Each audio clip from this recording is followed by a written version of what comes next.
To Ben, his fiancée was just an ordinary girl. He did not know that she was a ghost who had died 4 times, and she died every day she was getting married. Ben found her after years of failed relationships. Her name was Bianca, and he loved her. She was his ideal woman. Calm, soft-spoken, beautiful, not dramatic, not troublesome. She was perfect. Too perfect. She never raised her voice, even when he did. When Ben snapped after a hard day at work, it was she who apologized, lowering her head. "I'm sorry if I upset you," she would say, even when he knew, deep down, that he was the one at fault. She cooked his favorite meals before he ever mentioned craving them.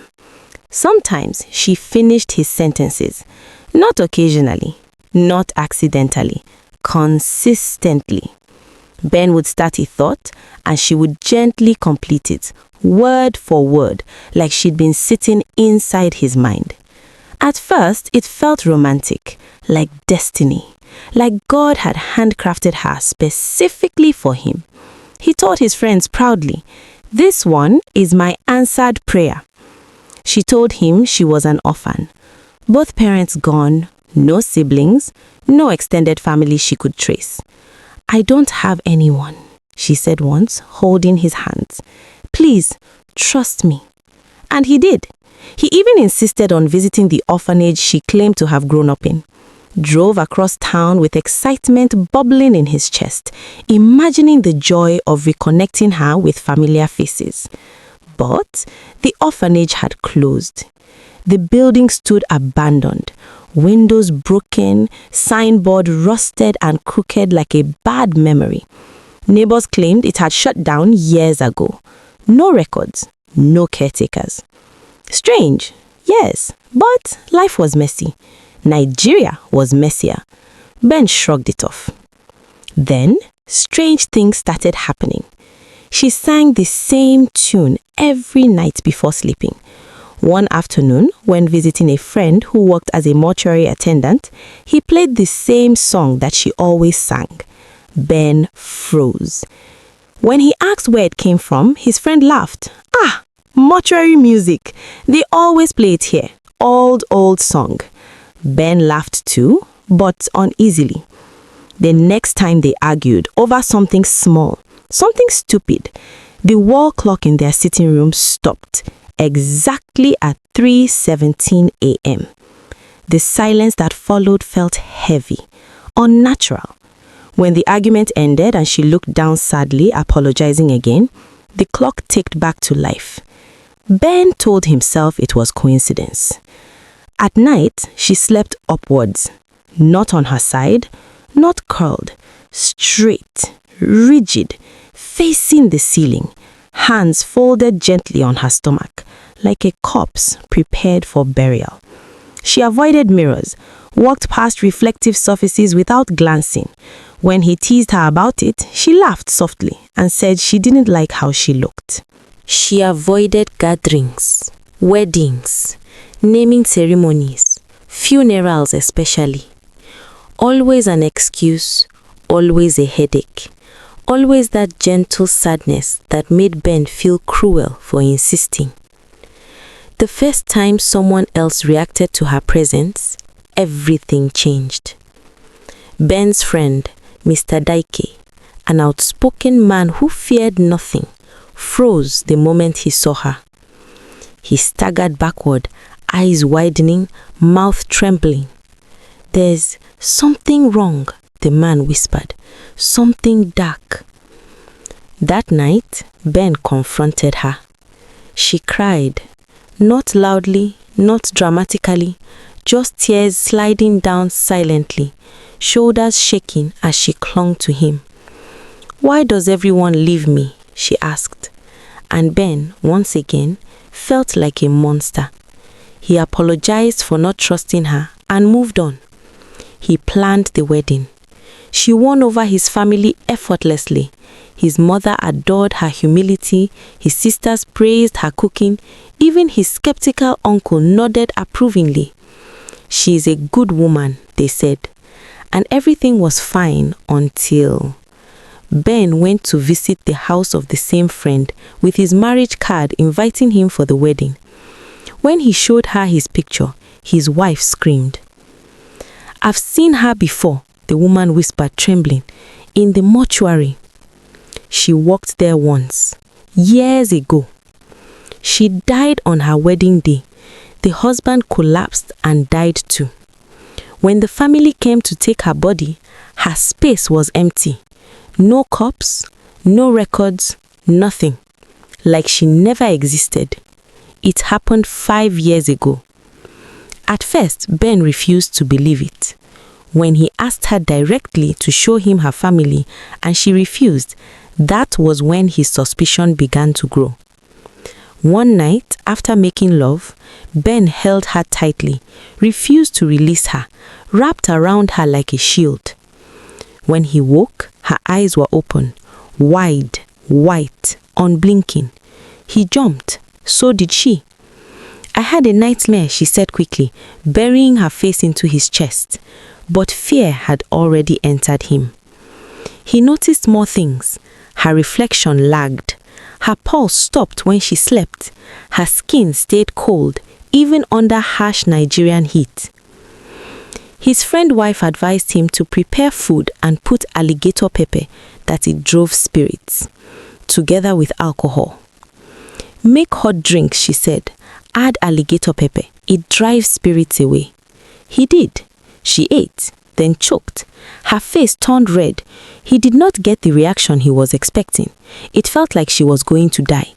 So he rushed to get her water. He returned minutes later to find the pot empty.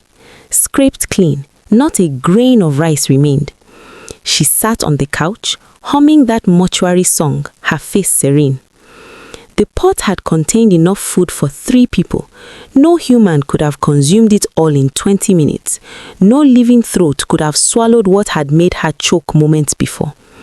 Ben stood in the doorway, understanding flooding through him like ice water, and said nothing. He acted like nothing happened. That was when he decided to visit a native doctor. One person.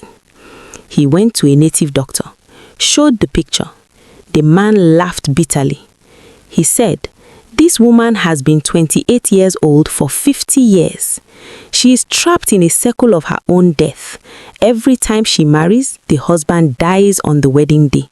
She feeds on his life, his soul, and then she returns to haunt again." "Is she evil?" Ben asked. The native doctor laughed before nodding slowly. "She is hunger given form. She was murdered by her husband on her wedding night, 50 years ago. Jealousy, they say. Madness. Since then, she walks between worlds seeking what was stolen, love, life, years. But she cannot hold it. She can only consume." "Be careful," the man had said, voice low, almost trembling. "She must never suspect you. If she does, if she knows you've discovered the truth, it will be very bad for you, Ben. You understand?" Ben nodded. He told himself he understood. He told himself he could handle it. He was fine with it. Until he got home. She was there, waiting, smiling softly.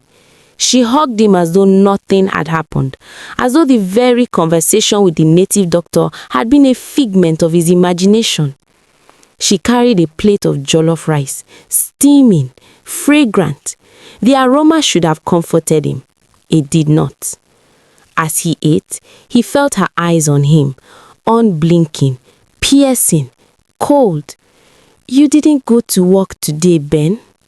His throat closed. The soup turned to stone in his mouth. "You went to see a native doctor." Her voice remained soft, tender almost. "He told you what I am." Ben tried to deny it, but the words died unborn.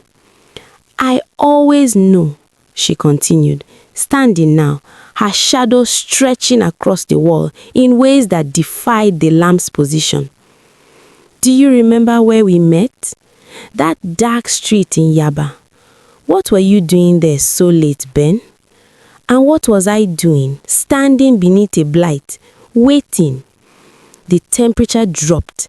Ben could see his breath now, could see through her. I was waiting for you, she whispered. I'm always waiting, always hunting. And now that you know. She rushed. Ben's voice tore itself out of his throat. Jesus, Jesus, save me. He stumbled backward, his hands raised, shouting verses from the Bible as though the words alone could form a shield. Her fingers wrapped around his throat like iron. Her face was close, cold, unyielding, unhuman.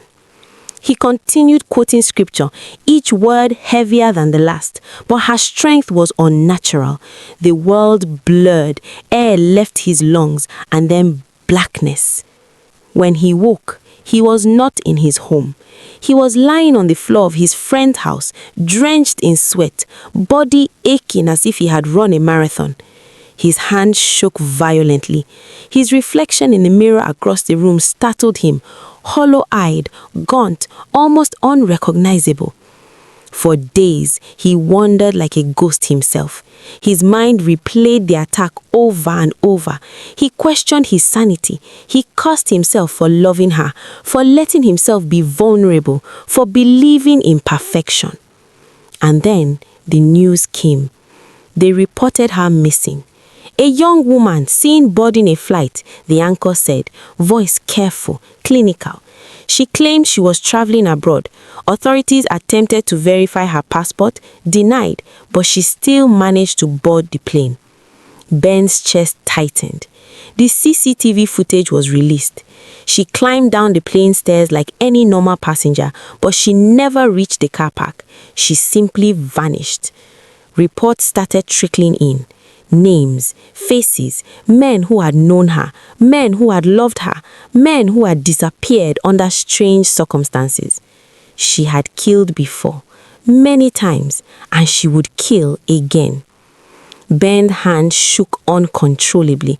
The memory of her strangling him, her cold fingers squeezing his life, and the black abyss he had felt as he passed out, it replayed endlessly.